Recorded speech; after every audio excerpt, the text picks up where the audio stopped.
Dear students, in the previous session of this chapter, we learned how to produce electromagnets, how electromagnets are used to get mechanical energy in motors, and how electricity can be generated using changing magnetic field. Let's first visit a real generator from hydroelectric power station to get a glimpse of its working.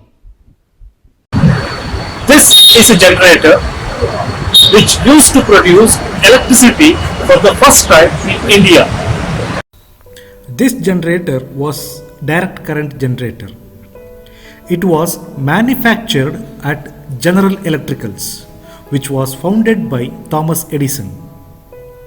This was brought to India in 1902 to start first hydroelectric power station. Water from the falls created by the river Kaveri was fed into the pipes. The kinetic energy of the water turned the turbine inside, in turn rotating coils near a magnetic field. In the last session, we have seen how the mechanical energy gets converted into electrical energy. The current that we use in our houses is AC. We rarely use DC. There is an interesting history behind this. Two greatest minds, Thomas Alva Edison and Nikola Tesla, had intellectual war known as War of Currents.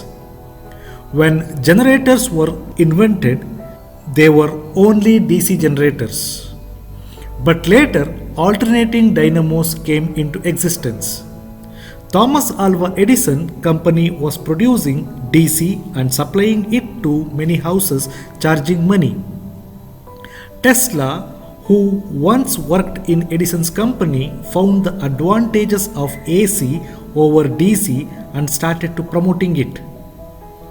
The main advantage he found was it can be transmitted longer distance with minimum loss of current. But having invested so much of money, Edison attempted to prove that AC is dangerous than DC. To prove, it is said that he even electrocuted an elephant by supplying AC. But over a time period, the series of experiments proved that AC is more advantageous. Both AC and DC are dangerous equally if proper care is not taken. In this chapter, we are going to learn about how to take care of the electricity which comes to our houses. The generator that we just visited was used in the hydroelectric power stations. The technology used here is very much similar to the generation of electric current in thermal power stations and windmills.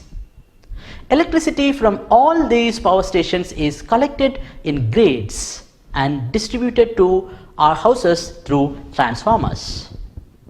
In this session, we are going to learn about the designing of the wiring inside our houses and the ways in which we have to take care when electricity enters our houses.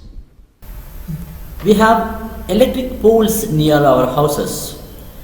Electric pole usually have many wires. Out of those wires, two wires come into our houses. One wire is live wire and the other one is neutral wire. The wires from the electric poles either may come to the roof or may go to the ground, which we call it as underground cabling. Nowadays, we use lot of this underground cabling in order to avoid the wire density over the roofs. When those two wires come inside, they enter the meter. Electric meter measures the amount of electricity consumed by all the appliances in our houses. This will be the beginning of the circuit in our houses. The two wires, which are red and black in color, enter the meter from the electric poles. After entering the meter, they leave on the other side of the electric meter. A live wire and a neutral wire enter our houses. From the colors, by the colors we may not recognize the wires outside, but once they enter the meter, they can be recognized by their colors. The live wire will be of potential 220 volts and the neutral wire will be of 0 volt. So, the potential difference between live wire and neutral wire will be 220 volts. After the meter, the live wire comes in contact with the fuse. Fuse is an important part in safeguarding the electrical appliances in our houses. The current from the live wire here is 5 ampere.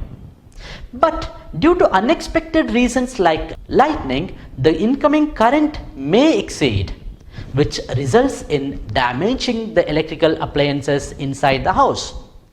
So, we should control the current entering into the house, which is done by the device called fuse. You might have heard about fuse. Fuse is a safety device. It is connected to the live wire always. Let us see how the fuse works. We have a bulb which is glowing here. This bulb is connected to electrical circuit through live and neutral wire.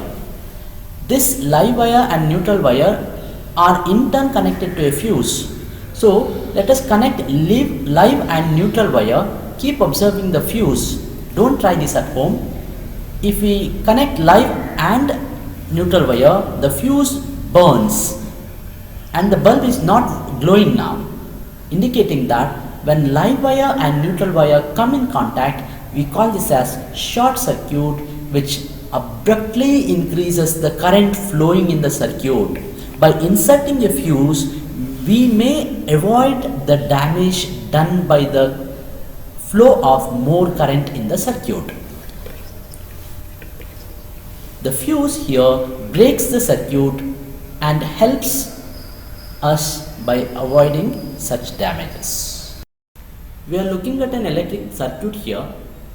Here we have 9 volts and we can see the current also, which is connected to a bulb of 10 ohm resistance. This is in series connected with the fuse. The rating of the fuse is 4 ampere. That is, if the current flows more than 4 ampere, it's going to safeguard the fuse, safeguard the bulb by burning itself. Let us go on increasing the voltage and keep looking at the current here. The current can be seen in the ammeter. Let us going to increase the volt. When the voltage is increased, keep looking at the current in the ammeter. Let us increase the voltage. The current increases to 1.65 to 2.10. The voltage is 21, 22, 23. The current increases to 3, 4. Remember, the ampere rating in the fuse is 4 ampere. So, until the current reaches 4 ampere, the fuse works, the bulb glows.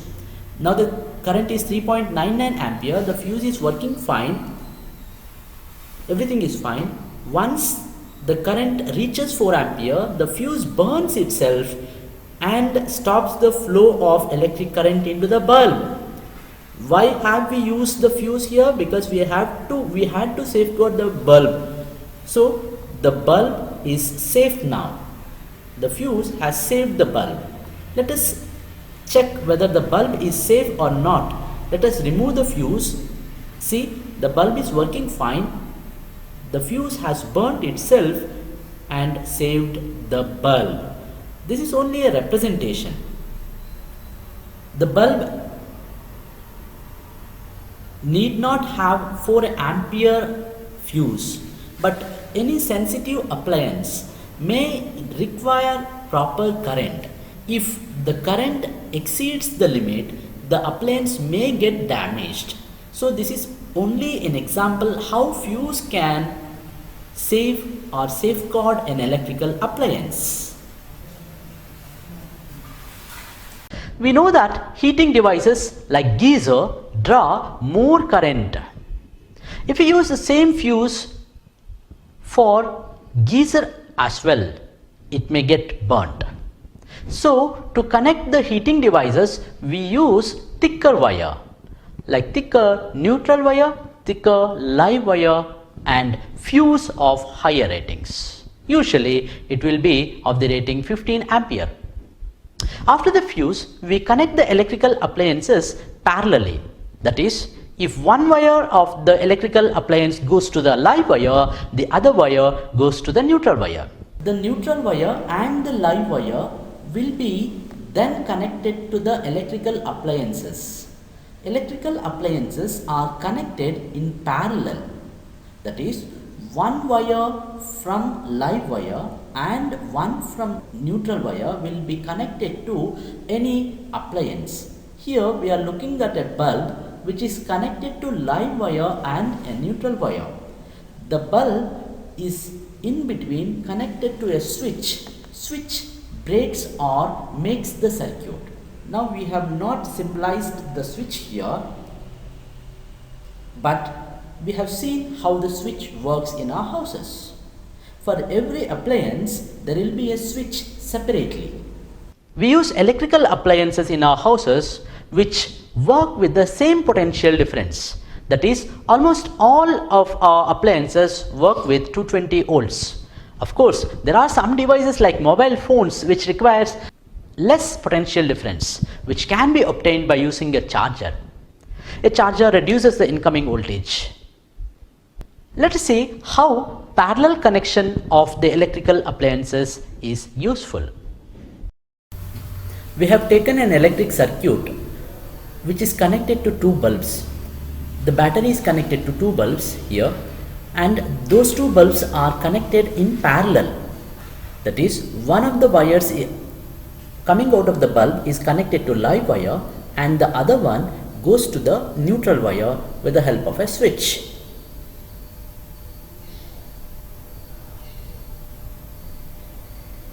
So when the switch is open, no current flows through the circuit. When we close the switch, let us see, we close the switch now.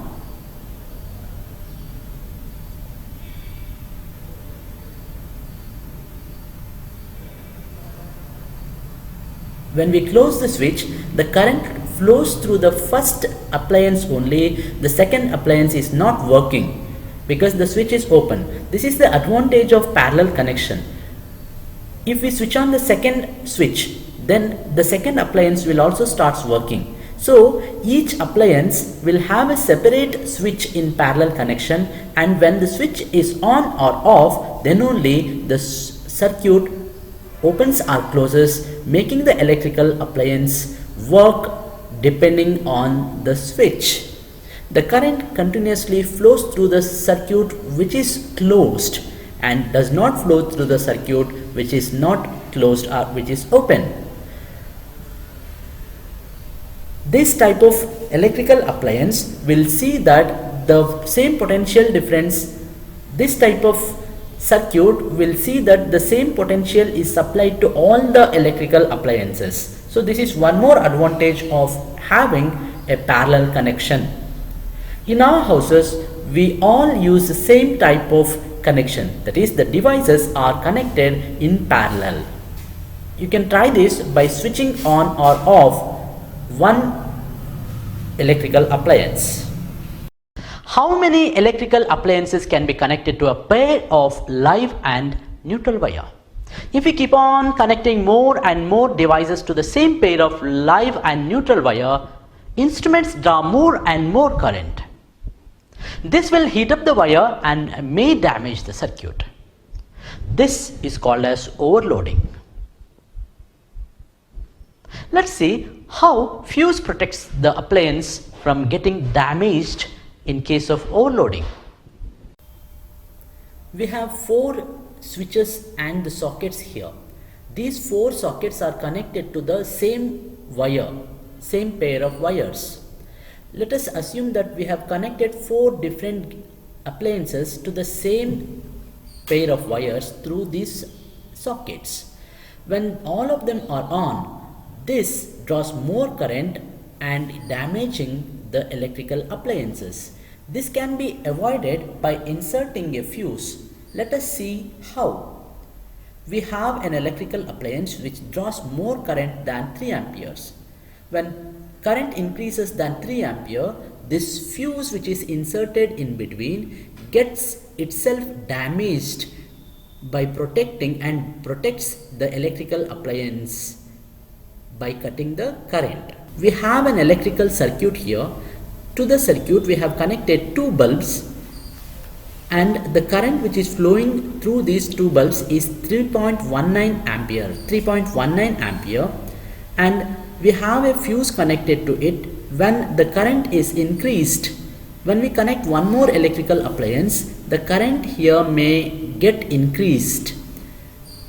If suppose we have one electrical appliance which is sensitive, if it gets more than 4 ampere current, gets damaged.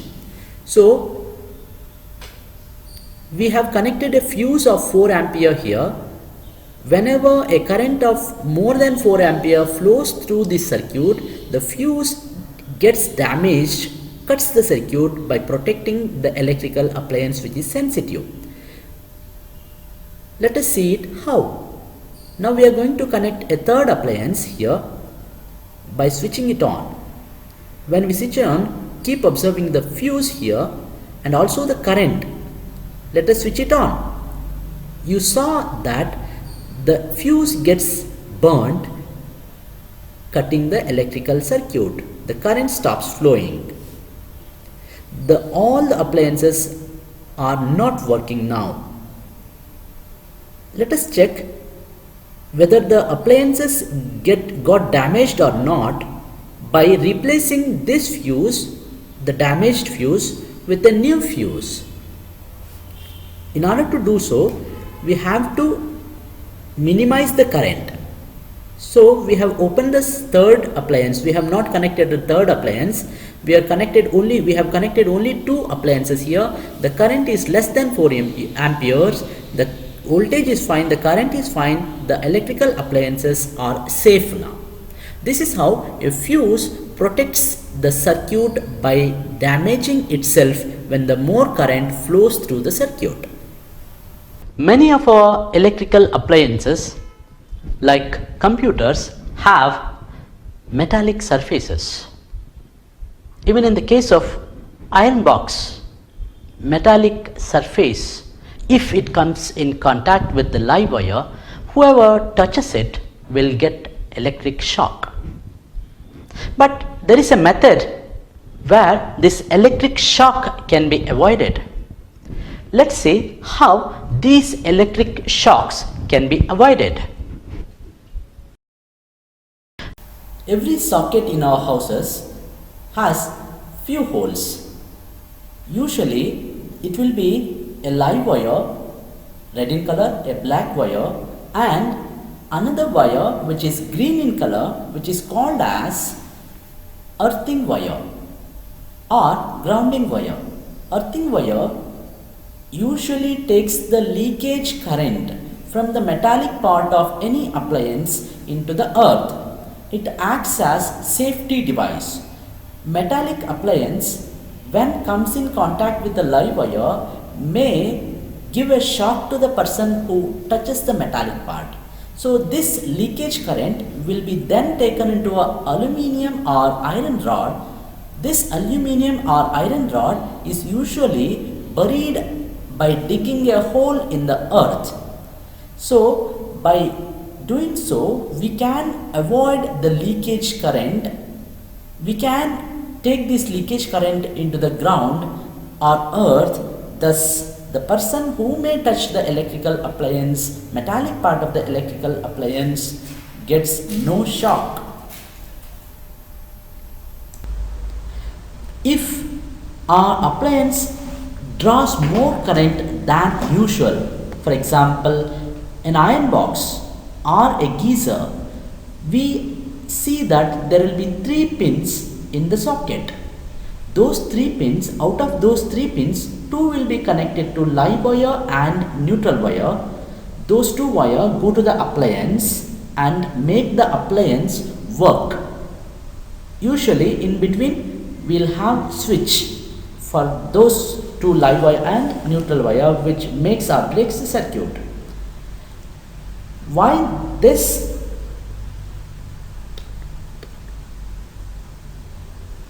These appliances which draw more current may contain metallic surfaces.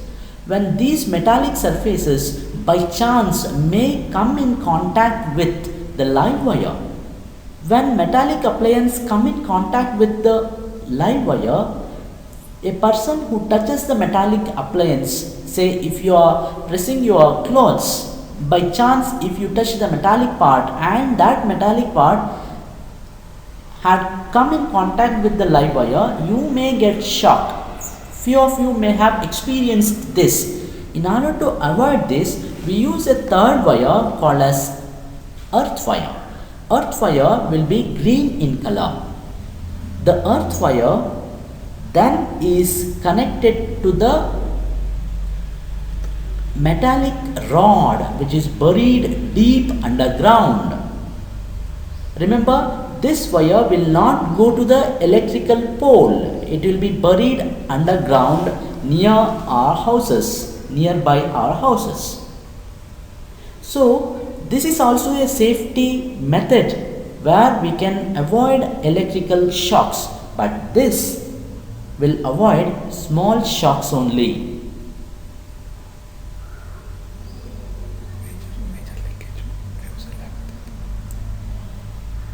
The fuse avoids much of the damage caused to the electrical appliance.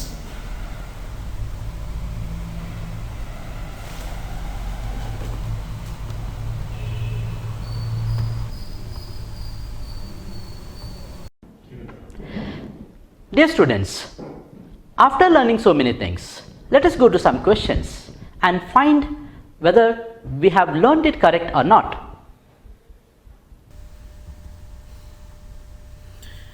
A fuse should always be placed in the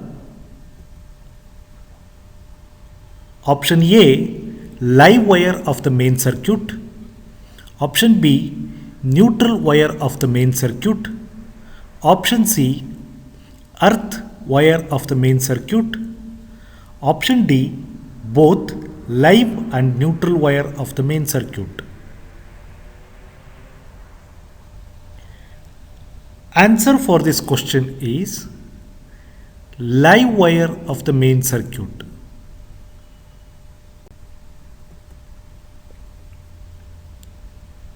What happens to the current in short circuit? The options are A, reduces substantially, B, does not change, C, increases heavily, D, vary continuously. Answer for this question is increases heavily.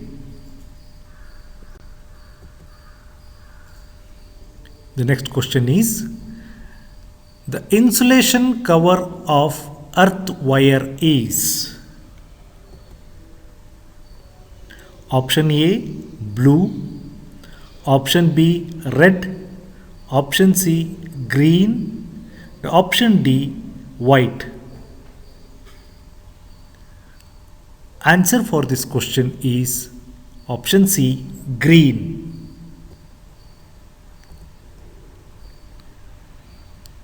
In India, the potential difference between live wire and neutral wire is,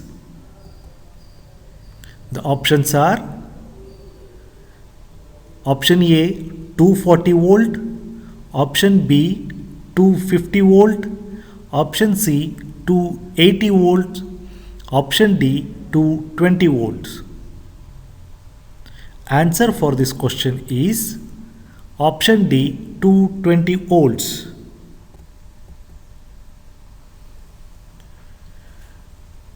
The main advantage of AC power transmission over DC power transmission over long distance is,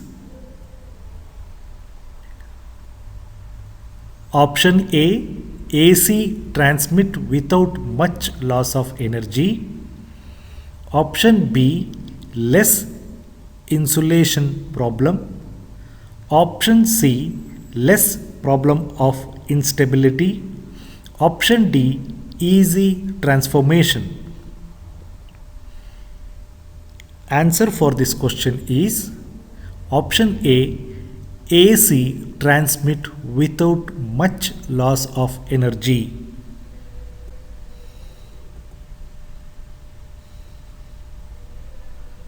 Which among of these are the main characteristics of fuse element?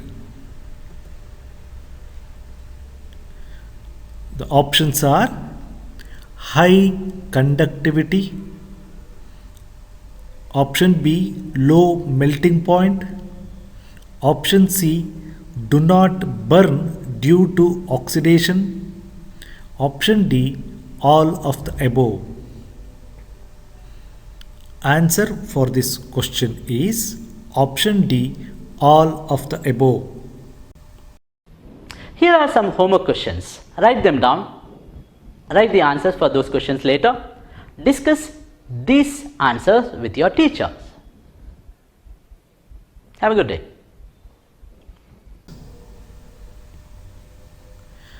Dash is the commercial unit of electrical energy. The touching of live wire and neutral wire, directly known as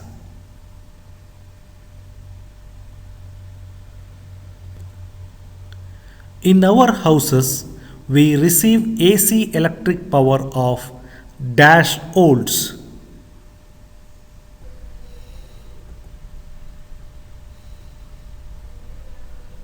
Which among of these are the main characteristics?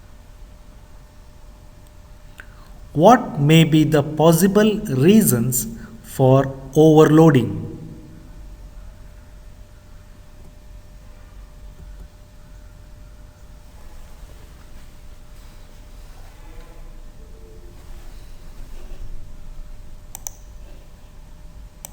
Dear students, in the last 5 sessions of this chapter, Magnetic Effect of Electric Current, we studied the ways in which we can produce a stronger, powerful artificial magnets, from which we found the techniques of getting mechanical energy from electrical energy and electrical energy from mechanical energy, which are called as motors or generators.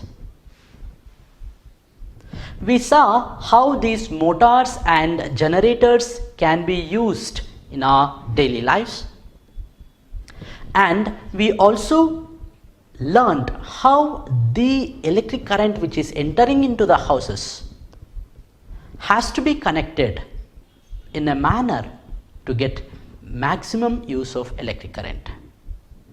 Electric current is a boon to the humankind, but it is not 100% safe or 100% eco-friendly as of now. In your higher classes, you will still learn. In your higher classes, you are going to learn more things about this electricity. Electricity, like any other forms of energy, has to be conserved. Don't waste electric current. Thank you.